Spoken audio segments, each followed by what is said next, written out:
అదే RTV app వార్తల్ని క్షణాల్లో చదివే అవకాశం ఉంటుంది. ఒక న్యూస్ పేపర్, ఒక టెలివిజన్ ఛానల్ మీ చేతుల్లో ఎప్పుడూ ఉంటాయి. తెలంగాణ రాష్ట్రంలో కాంగ్రెస్ పార్టీ అధికారంలోకి వచ్చిన తర్వాత కాంగ్రెస్ పార్టీలోకి చేరుతున్నారు చాలామంది.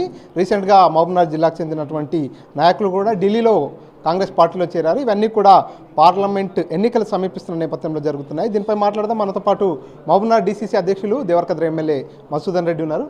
అన్న చెప్పండి, నిన్న కూడా మన్ని జీవన్ రెడ్డి లాంటి వాళ్ళు కూడా కాంగ్రెస్ పార్టీలో చేరికలు జరిగింది. అంటే ఏంటి ఇదంతా పార్లమెంట్ ఎన్నికల కోసమేనా ఏంటి? పార్లమెంట్ ఎన్నికల కోసం కాదు, ఈరోజు ఈ రాష్ట్రంలో జరుగుతున్న పాలన పట్ల హర్షం వ్యక్తం చేస్తూ ఆకర్షితులై చాలామంది జాయిన్ అవుతా ఉన్నారు. ముఖ్యంగా ఈరోజు రాష్ట్ర ముఖ్యమంత్రి గౌరవనీయులు రేవంత్ రెడ్డి గారు అందిస్తున్న పారదర్శక పాలన, ఈ ప్రజాపాలన పట్ల చాలామంది ఆకర్షితులు అవుతా ఉన్నారు. నిన్న కూడా మీరు మన్ని జీవన్ రెడ్డి ఢిల్లీలో మాట్లాడుతూ కాంగ్రెస్ పార్టీ చేపట్టిన ప్రజాపాలన చాలా బాగుంది, ప్రజలు కూడా చాలా హర్షం వ్యక్తం చేస్తూ ఉన్నారు. సో అట్లాంటి పార్టీలకు పోతే మాకు కూడా ఒక గౌరవం దక్కుతుందనే ఆలోచనతోన నిన్న జీవన్ రెడ్డి గారు జాయిన్ అయినారు. రేపు రాబోయే రోజుల్లో చాలామంది ఇంకా టచ్లో ఉన్నారు, చాలామంది జాయిన్ అవుతూ ఉన్నారు. ఇంకా ముఖ్యంగా ఇప్పుడు టీఆర్ఎస్ పార్టీలో గెలిచిన ఎమ్మెల్యేలు, బీజేపీ పార్టీలో ఉన్న 3-4 ఎమ్మెల్యేలు మాతో టచ్లో ఉన్నారు. త్వరలోనే చాలామంది కాంగ్రెస్ పార్టీలోకి వచ్చే అవకాశాలు ఉన్నాయి. అంటే మీరు రిసీవ్ చేసుకుంటున్నారా? గతంలో చెప్పారు కాంగ్రెస్ పార్టీ అధికారంలోకి వచ్చినాక చాలామంది వలసలు కట్టే అవకాశం ఉంటుంది, కానీ ఎటువంటి వారిని కూడా తీసుకునే ప్రసక్తి లేదంటూ కూడా మేము అన్ని విషయాలలో కూడా ఆలోచన చేసి వాళ్ళ పైన ఎలాంటి మరకలు లేని వ్యక్తులు, వాళ్ళు నిజంగా ఒక విలువలు గల వ్యక్తులు అయి ఉండి వాళ్ళు నీతిగా నిజాయితీగా పనిచేసి ప్రజలకు ఉపయోగపడే వ్యక్తులను మేము కాంగ్రెస్ పార్టీలో తీసుకోవాలనేది ఒక నిర్ణయం తీసుకోవడం జరిగింది. ఖచ్చితంగా అట్లాంటి ఆలోచన చేస్తాం. మేము తీసుకునే ముందు కూడా మా పార్టీకి సంబంధించిన క్యాడర్ అవుతుందో ఆ క్యాడర్తో చర్చించి క్యాడర్ ఒప్పుకుంటేనే అట్లాంటి వాళ్ళని తీసుకుంటాము. రేపు జరగబోయే ఎన్నికలలో కూడా చాలామంది మాకు టచ్లో ఉన్నారు. రోజు ఇప్పుడు జాయినింగ్స్ ఓపెన్ చేస్తే కోకొల్లుగా టీఆర్ఎస్ పార్టీ మొత్తం ఖాళీ అవుతుంది. మహబూబ్నగర్, జడ్చర్ల, దేవరకద్రల ఎవరు మిగిలరు.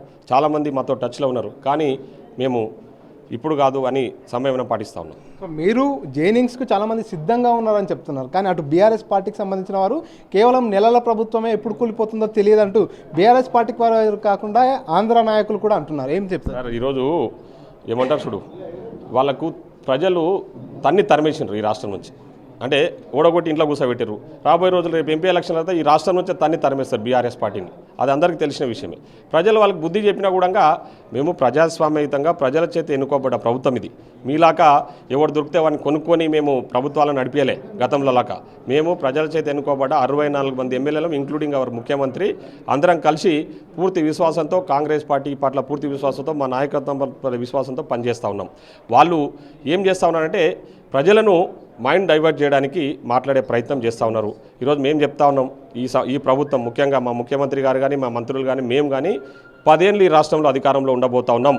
మీరు కానీ ఆంధ్రప్రదేశ్లో మొన్న ఎవరో విజయసాయి రెడ్డి అంటాడు, వానికి ఏం తెలుసు అని, తెలంగాణలో ఏం జరుగుతుందో వానికి ఏం తెలుసు అని మాట్లాడుతున్నాడు. ఇక్కడ వాడు గజ దొంగ, దోపిడీదారుడు, నడుస్తూ ఉన్నాయి కేసులు నడుస్తున్నాయి. ఆ విషయాలని తెలిసి కూడా ఈరోజు విజయసాయి రెడ్డి అంటే కూడా తెలంగాణ ప్రభుత్వం పడిపోతూ ఉంది, వానికి ఎవరు చెప్పిండు అంటే వీళ్ళంతా మైండ్ గేమ్ ఆడుతూ ఉన్నారు. మా మీద ఫస్ట్ మీ దగ్గర ఎన్నికలు జరుగుతూ ఉన్నాయి, మిమ్మల్ని ఓడగొట్టాలని అక్కడ ప్రజలు అనుకుంటున్నారు అని చెప్పేసి తెలుస్తూ ఉంది. అది చూసుకోకుండా ఇక్కడ తెలంగాణలో ప్రభుత్వం ఎందుకు పడిపోతుంది? ప్రభుత్వం ఇది ప్రజాస్వామ్యం, ప్రజల చేత ఎన్నుకోబడ్డ ప్రభుత్వం ఇది. ప్రజలు మా పట్ల విశ్వాసం వ్యక్తం చేస్తా ఉన్నారు. మేము ప్రజలకు మంచి పారదర్శక పాలన అందిస్తూ ఉన్నాం, ప్రజాపాలన అందిస్తూ ఉన్నాం. మేధావులు హర్షం వ్యక్తం చేస్తూ ఉన్నారు. చాలామంది టీఆర్ఎస్ పార్టీలో ఉన్న ఎమ్మెల్యేలు బీజేపీలో ఉన్నారు, కొందరు మా పార్టీలోకి రావడానికి మాతో సంప్రదిస్తూ ఉన్నారు.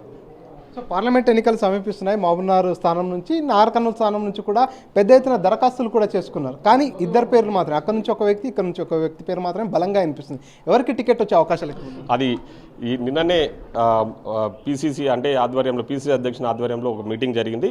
ఇక్కడ నుంచి సెంట్రల్ ఎలక్షన్ కమిషన్కు ఒక రిపోర్ట్ పంపిస్తారు. అక్కడ ఎవరు అభ్యర్థి అనేది నిర్ణయం చేసుకుని పార్టీ మాకు ఒక నియమాలు ఉంటాయి, ఆ నియమాల ప్రకారము ఒక ప్రొసీజర్ ఫాలో అయ్యి క్యాండిడేట్స్ని అనౌన్స్ చేస్తారు. అది త్వరలోనే మీకు ముందుకు వస్తుంది. ఉమ్మడి జిల్లాలో 14 అసెంబ్లీలలో 12 స్థానాల్లో కాంగ్రెస్ పార్టీ గెలుపొందడం జరిగింది. ఇప్పుడు జరగబోయే పార్లమెంట్ ఎన్నికల్లో 2 స్థానాల్లో ఏ విధంగా ఉండదు? ఖచ్చితంగా భారీ మెజార్టీతో గెలవబోతా ఉన్నాం. మహబూబ్నగర్ పార్లమెంట్ కానీ, నాగర్ కర్నూలు పార్లమెంట్ కానీ మేము గతంలో అధికారంలో లేనప్పుడే చెప్పినాం 14 గెలవబోతా ఉన్నామని. 12 సీట్లు గెలిచినాం.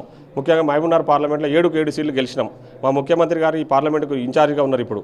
సో ఇక్కడ మహబూబ్నగర్ పార్లమెంట్ నుంచి, నాగర్ కర్నూలు పార్లమెంట్ నుంచి మేము భారీ మెజార్టీతో 2 ప్లేస్లలో కూడా గెలవబోతా ఉన్నాం. అదేవిధంగా రాష్ట్రంలో కూడా 14 నుంచి 15 సీట్లు ఎంపీ సీట్లు కాంగ్రెస్ పార్టీ గెలవబోతాం. ఈసారి జరగబోయే పార్లమెంట్ ఎన్నికల్లో మీకు పోటీ ఎవరంటే ఏం చెప్తారు? మాకు పోటీ ఈరోజు బీజేపీ ఉంది, బీఆర్ఎస్ ఉంది. బీఆర్ఎస్ వాళ్ళని ఆల్రెడీ మీకు చూస్తూ ఉన్నారు. సో బీజేపీ బీఆర్ఎస్ రెండు కలిసి పోటీ చేస్తే ఒకళ్ళు పోటీ అంటే ఇద్దరు విడివిడిగా పోటీ చేస్తారా వాళ్ళు నిర్ణయించుకుంటారు. వాళ్ళు అంటే ప్రజలు గమనిస్తూ ఉన్నారు. వాళ్ళు ఎట్లాగో గతంలో కలిసి పనిచేసిన వాళ్ళు ఇంటర్నల్గా. సో ఇప్పుడు కూడా కలిసి పనిచేస్తారా? ఎవరు పోటీ ఉన్నా విజయం మాదే. సో బాల్కా సుమన్ ముఖ్యమంత్రి రేవంత్ రెడ్డిపై చేసిన వ్యాఖ్యలను ఎట్లా చూస్తారు? వాడు పిచ్చి కుక్క. అంటే ఇప్పుడు ఏమంటారు దానికి సంస్కారం లేని హీనుడు, సంస్కారం ఉన్న వ్యక్తులు అట్లాంటి పనులు చేయరు. ఒక ఎంపీగా చేసిన వ్యక్తి, ఒక ఎమ్మెల్యేగా చేసిన వ్యక్తి అట్లా చెప్పులతోన వీటితోన చేస్తున్నారంటే వారు సంస్కారం లేని వ్యక్తుల గురించి మనం మాట్లాడుకోవడం మంచిదిగా. అంటే బీఆర్ఎస్ నాయకులు కొంతమంది దీనిపై స్పందిస్తూ ముఖ్యమంత్రి రేవంత్ రెడ్డి కూడా మాజీ ముఖ్యమంత్రిని రండా అనేటటువంటి కొన్ని అసభ్య పదజాలాలను మా ముఖ్యమంత్రి గారు వాళ్ళు చేసిన దోపిడీ, గత ప్రభుత్వంలో గత ముఖ్యమంత్రి మంత్రులు చేసిన దోపిడీ గురించి మేము మాట్లాడుతూ ఉన్నాం. వాస్తవాలు బయట పెడతా ఉన్నాం. ఆ వాస్తవాలన్నీ కూడా ప్రజలు గమనిస్తూ ఉన్నారు. వాస్తవాలు విత్ ఎవిడెన్స్ బయట పెడతా ఉంటే, ఆ దోపిడీ గురించి బయట పెడతా ఉంటే అవి తట్టుకోలేక మా ముఖ్యమంత్రి గారి పట్ల అనుచిత వ్యాఖ్యలు చేస్తూ ఉన్నారు. అవన్నీ కూడా ప్రజలు గమనిస్తూ ఉన్నారు. రేపు జరగబోయే ఎంపీ ఎన్నికల వాళ్ళకి తగిన బుద్ధి చెప్తారు. Thank you. రైట్. మొత్తంగా తెలంగాణలో కాంగ్రెస్ పార్టీ అధికారంలోకి వచ్చిన తర్వాత గత ప్రభుత్వం చేసినటువంటి అవకతవకలు, అవినీతి అంతా కూడా బయట పెడుతున్న నేపథ్యంలోనే వారు దీన్ని జీర్ణించుకోలేక ముఖ్యమంత్రి రేవంత్ రెడ్డిపై ఇటువంటి వ్యాఖ్యలు చేయడం, ఇటువంటి పదజాలాన్ని వాడడం జరుగుతుంది. రాబోయే పార్లమెంట్ ఎన్నికల్లో కూడా ఖచ్చితంగా కాంగ్రెస్ పార్టీనే అత్యధిక స్థానాల్లో గెలిచి తీరుతుందంటూ డీసీసీ అధ్యక్షులు ఎమ్మెల్యే మధుసూదన్ రెడ్డి ధీమా వ్యక్తం చేస్తున్నారు. మణికంఠ, RTV, మహబూబ్నగర్. మరిన్ని వీడియోస్ కోసం ఛానల్ ని సబ్స్క్రైబ్ చేయండి. లేటెస్ట్ అప్డేట్స్ కోసం వాట్సాప్ ఛానల్ ని ఫాలో చేయండి. అండ్ లింక్ డిస్క్రిప్షన్ లో ఉంది.